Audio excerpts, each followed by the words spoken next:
What's going on, members of the Shy Guys Squad and NBA fans alike? My name is Dan, otherwise known as Danekii, and I'm your head coach of the Roseradenborg. Welcome to week 1 of the National Battle Association. I'm assuming that's what it stands for. I haven't really talked to men about that. But regardless, we're here with week 1 against DarudeLeafStorm of the Abardeen Azelf. And I didn't put up a team builder because, well, to be honest, I kind of like cleaned my computer and added in some drives and just wiped everything, so that kind of just disappeared, you know? The team just kind of was never to be found again. But I can quickly just run over what I had. I had a Volt Switch Raikou with a Signal Beam, Shadow Ball, and Toxic. We had a Torn with Heat Wave, Knockoff, U-Turn, and Hurricane. Sylveon, defensive, Registeel, doing Registeel things, Mamoswine, and Mega Blastoise. And my opponent has brought Jirachi, we got Porygon 2, got Musharna, got Mega Ampharos, got that Crocodile, and the Shiftry. So without further ado, let's just get into the battle. I'm sorry I'm a bit low right now, it's 2:30 in the morning, so you know, I'm not about that life right now. I'm going to bed after this, I just need to record this. So he's going to lead with Bichachi, which is what it is, because it's all bitch. So I'm going to lead off with my Raikage, which is the Raikou, and I'm thinking if he outspeeds me, he's Scarf. We're going to have a lot of info on that. And he indeed does. He goes for the U-turn, and I'm thinking, okay, fine, he's Scarf. That's what I expected, really, looking at my team, because my team is stupid fast, and, I mean, his best way to counter that is to Scarf something that is a bitch. And then he goes into Ampharos, and I was like, wait, does this thing have, like, anything that can take off? So I went for Signal Beam on the off chance that he went into the Crocodile on my Volt Switch to just trap in my Raikou and then be like, oh, sucks to you, man. Ha ha ha, bitch. So Mega Ampharos is going to pop that luscious, beautiful hair, and it just looks so much better in pink, so I agree with your decision there, Darude. But yes, he's going to break the mold, and I'm going to go for Toxic, because I want to whittle this thing down, and that's something I expected him not to really see coming. And my opponent is going to go for the Iron Tail, expecting me to switch into Sylveon. So, pretty interesting play right there, and it kind of sets the stage for something important later on in the game.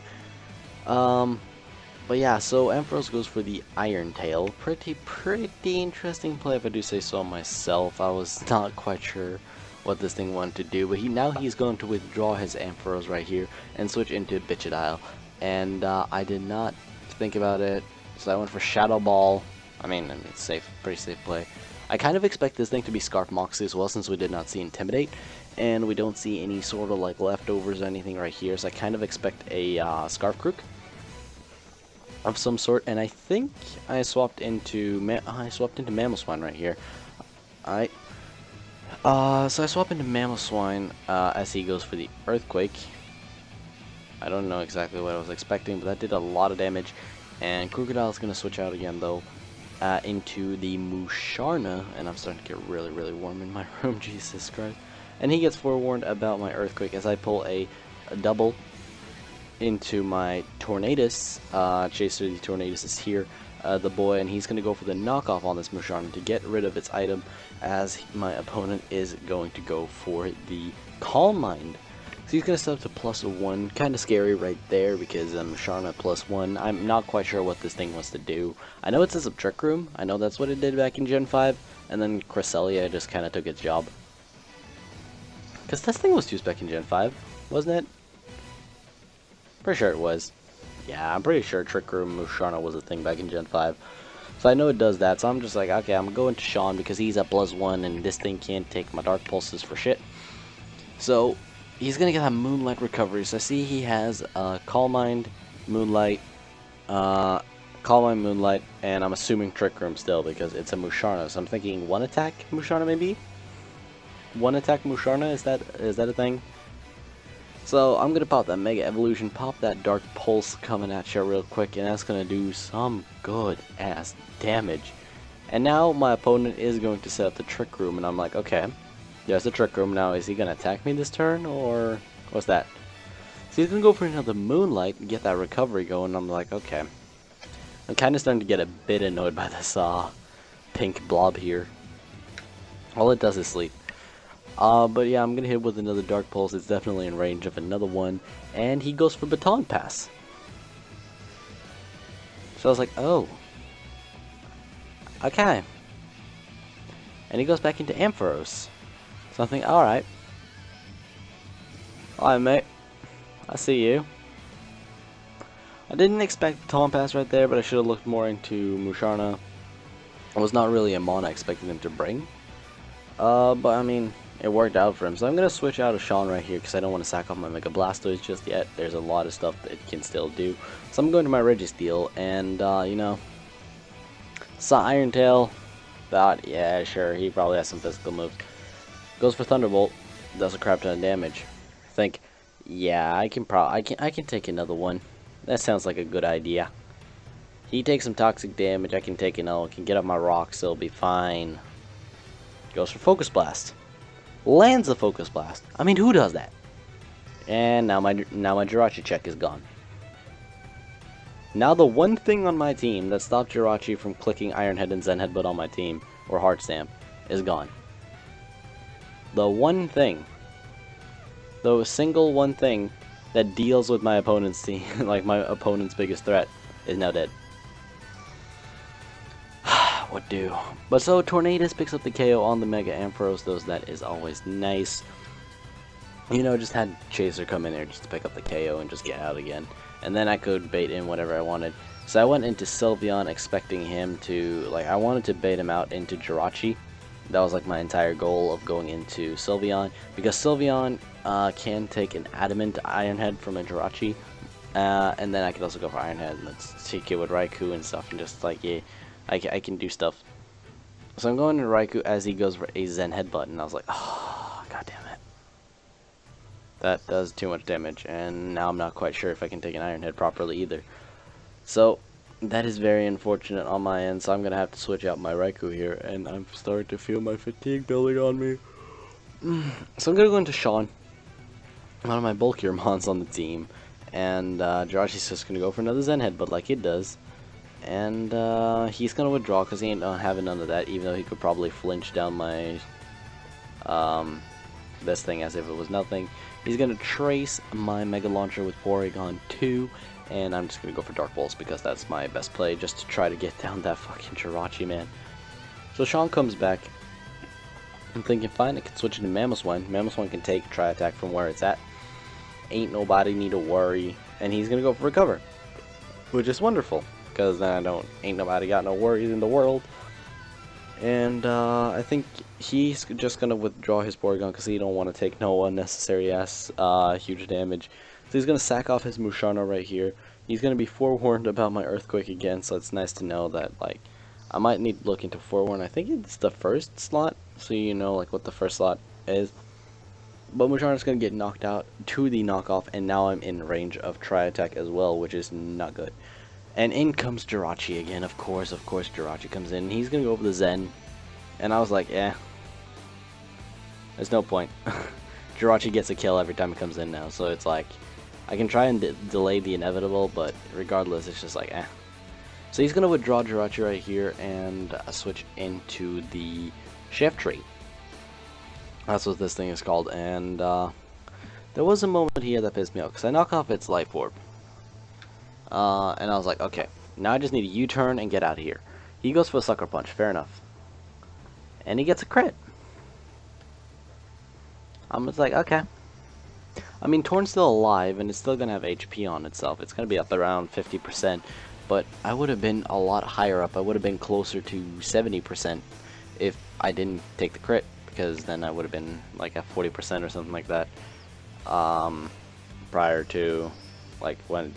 to swapping out.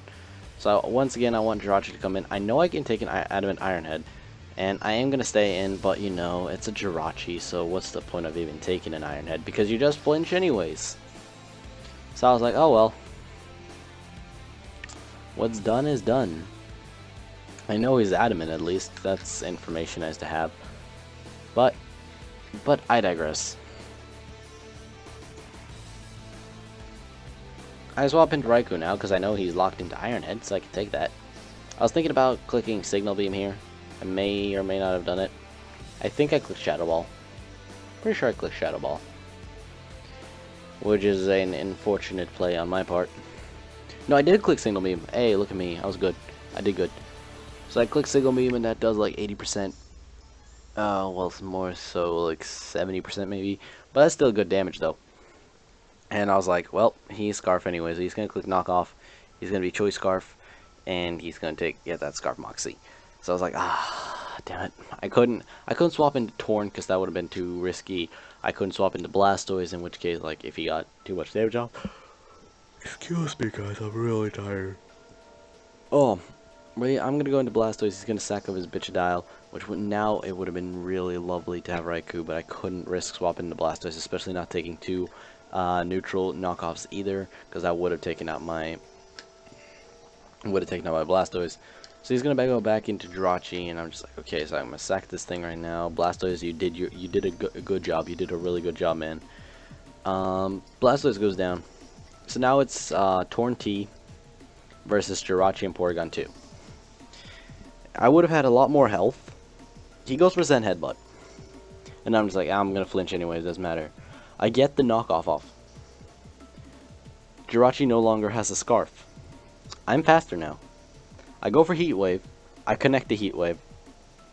Now this is a scenario. I'm going to read it out for you guys as it happens. So Jirachi goes down. Wonderful. Next up on the plan. For me to win right now, I need to land a Hurricane. I need him to get confused. I need him to hit himself in confusion. I need to knock him off. He needs to hit himself again. And then I need to attack him and hope that I crit him or something. And two happen. Two situations right there. That's two of them. He smacks himself in confusion. That's three. That's three of the conclusions right there. I get the knockoff off. That's four. We're getting there. We're almost there. He just needs to hit himself. And he breaks through. And that's where the Tri-Attack goes off and Torn T goes down. So Porygon 2 gets the final kill. We lose week 1. Very unfortunate, but we lose week 1 to basically bullshit. I mean, I'm not gonna give it like, oh, I'm so salty, this battle was shit, it should have been redone, HAX is bullshit. I mean, we all know that HAX is part of the game and it's bullshit, but, you know, when you play a mon like Jirachi, there's nothing you can do to avoid that. I should have played smarter, I should have thought about Focus Blast, I shouldn't have sacked off Registeel so prematurely, and yeah, so that's that. I felt like I played well when I started picking it up again, and I brought it back from being a little bit on the back foot to going down to a 1-0, where if just the game was a little bit on my side at the end of the game there, I would have been able to pick the game back up, you know. If I would have gotten some prior damage on Jirachi, well, basically if Registeel got alive, if I could have gotten him by rocks, if he could have missed the Focus Blast against Registeel, that could have been lovely. If I had to make some predictions, and if Porygon 2 hit itself, even with how the game played out, if Porygon 2 hit himself the last time, I think that could have actually been the game, because the next Hurricane, I needed to land that, of course, and then based on damage rolls, he'd have to hit himself again, possibly, and then I could have taken him out. But regardless of that, I'm going to say good game to Darude. It's just a 1-0 anyway, so it's nothing major. And we're coming back next week as we are taking on Goob. I think his name is just Goob of the Lycee Lucarios. So look forward to that. Earlier today, there was also the battle against Quill Esquilo of the Juventes in VPL, so check that out too. And tomorrow is MPL playoffs, wildcard, or round 1, whichever one you want to call it. Me versus Rogue. It's meme bowl all over again, just for real this time. So if you guys are hyped for that as well, make sure to smash that like button, comment down below what you thought of the battle down below, and subscribe if you're new. We're so close to 500, and that really means the world to me. I might as well also link my Twitch down there, because we've started streaming regularly on the weekends, and feel free to drop a follow and, you know, get notifications when I go live and stuff. But yeah, with that, I'm going to get out of here, and I will talk to you guys in the next one. Peace. I'm going to bed.